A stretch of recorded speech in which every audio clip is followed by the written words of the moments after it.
Sir শুনুন, sir এই কার্ডটা কি আপনার?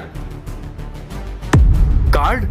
হ্যাঁ, এই কার্ড তো আমার কার্ড, কিন্তু এটা তোর কাছে কি করে এলো? স্যার শুধু কার্ড না, এই এই মানি ব্যাগটাও আমার কাছে আছে। এর ভেতরে অনেক টাকা ছিল।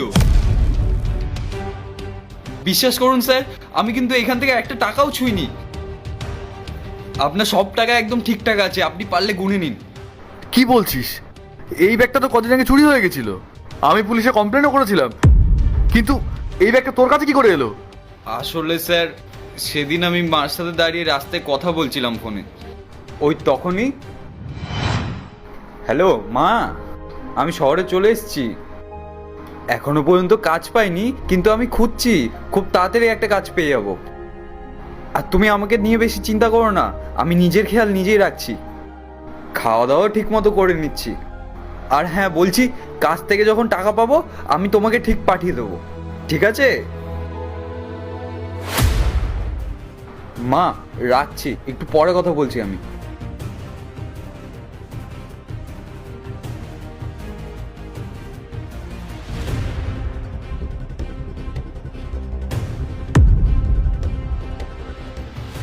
এটা আবার কার ব্যাগ?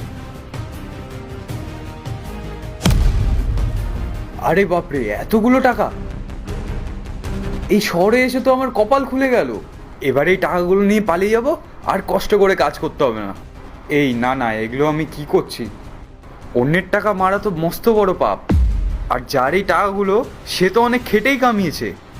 আর এই টাকাগুলো নিয়ে যদি আমি শহর থেকে পালিয়ে যাই, তাহলে তো তার অনেক বড় ক্ষতি হয়ে যাবে। আর আমার মা এরকম সংস্কার আমাকে কোনোদিনও দেয়নি যে অন্যর টাকা মেরে খাবো। কার্ড যে এই ব্যাগটা, এই তো একটা কার্ড পেয়েছি, নাম, ঠিকানা, ছবি সবই তো দেওয়া আছে।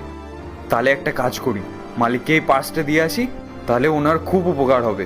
যাই। ম্যাম সত্যি বলছি, এতগুলো টাকা দেখে আমি লোভ সামলাতে পারিনি নিজের।